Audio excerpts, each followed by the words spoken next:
Hello everyone, and welcome to this mini lesson on self-healing. So my opinion is that it's been very clear with what's been happening this year in the world that it's time to change. It's time to create a change. It's time to transform, and it's time for each of us to pay our contribution to create this change. And the best way to create this change and to pay our contribution is by self-healing. I want to share with you things about self-healing because the truth is we all have the capability of self-healing. It's within us. It's our birthright to know how to self-heal. We don't learn it in school. Maybe we should. We don't learn how to heal. We don't learn how to manage our emotions. In fact, we get told to suppress our emotions from almost day one. It's hard being a baby because you're crying all the time and everyone is trying to stop you from crying all the time. So from day one, we are being told to suppress our emotions. We are never taught how to manage our emotions. Self-healing comes a lot down to that. It comes a lot about understanding yourself, understanding what your emotions mean, because your emotions are a language. And it's actually quite a simple language. It can get complicated, of course. But we're here talking about the basics. And when we're talking about the basics, it's very simple. You didn't like something, it wasn't good for you. You liked something, it was good for you. Of course, it can get more complicated. And I can give you like a silly example on how it can get complicated, but it's a great example, which is sugar. We get used to eating sugar and we believe it tastes delicious. But it actually doesn't, and it's not good for us. It's time to make our contribution. Therefore, it's time to step in to our true selves, to our fulfilled and happy selves, because that will create the ripple effect that will change the world, that will create a new way of living, that will create a new sense of humanity and community. So, healing. All in all, we can boil it down to one word.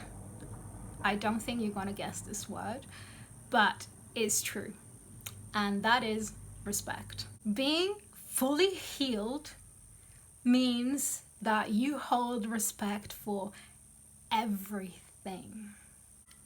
Think about that for a second. I'm gonna wait for it to sink in. Being fully healed means that you hold respect for everything. You hold respect for your body, you hold respect for your emotions, you hold respect for your environment, you hold respect for the people around you. It's all about respect. You hold respect for your personality and the person that you are. It's easier said than done. I know, it really is. We don't have the capability to respect ourselves every day because it's actually hard. It can get complicated because you might be respecting your body if you force yourself to get up when you don't really feel like getting up and doing a yoga session. But that might be just respecting your emotion, which was you didn't want to get up. So how do you deal with that? Right? I'm going to start with tip number 1. For self-healing, and that is observation and awareness. Constant observation of yourself.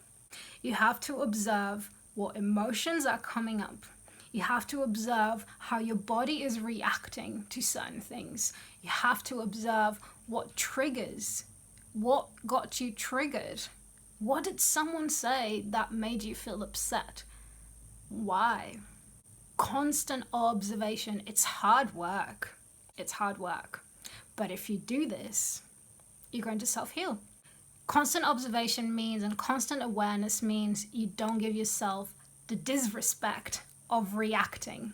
It means you give yourself the respect of the time to take the appropriate action. Constant observation means you get to know yourself, you get to understand your own soul's emotional, mental body, and physical body language.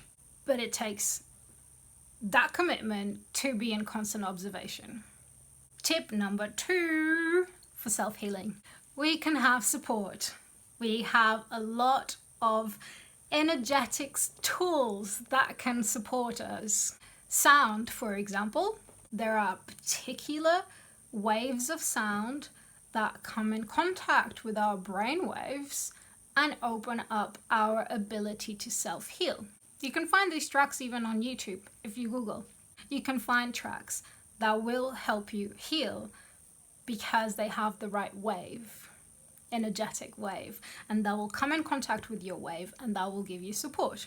My favorite, of course, if you've been following me for a while, you will know I am all about the crystals. I am a crystal healer and they are amazing support. I mean, there's these million beautiful pieces of Mother Earth with these amazing frequencies that come in contact with us and support our change. Now, something that's very important to clarify is nothing is a miracle cure.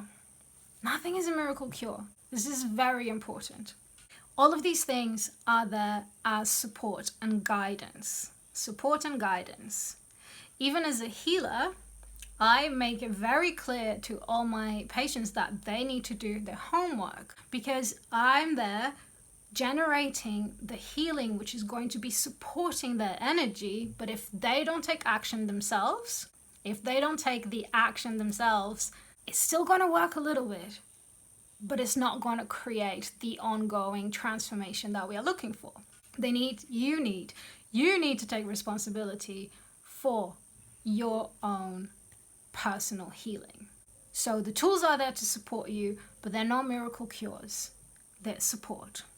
Something else, for example, is divination cards. You have tarot, you have oracle cards, and this can be a great way of understanding the language of what's going on with you. You take a card, it sends you a message, and you're like, okay, this is what I need to focus on. That's another tool that's out there. There are many more, but these are just 3 examples of tools that can support us through this journey. Tip number 3. Dun, dun, dun. Meditation, of course. Who would self-heal without meditation? No one. Apologies for the dog barking. But no one would self-heal without meditation. Meditation is key for anyone's healing journey. Meditation is what makes your brain waves go into the right sequence, the right frequency for your well-being. Meditation is going back to our first point, observation and awareness.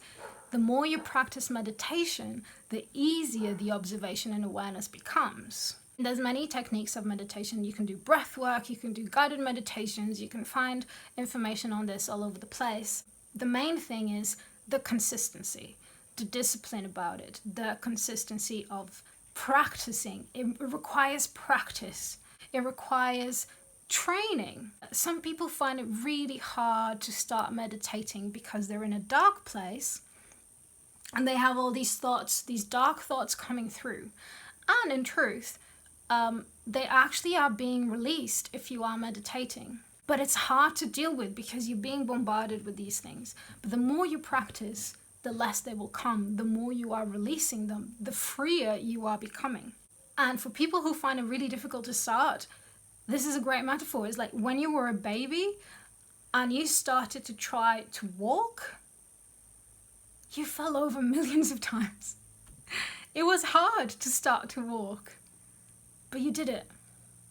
It's going to be hard to start meditation for some of you, but if you persist and you practice, you will do it.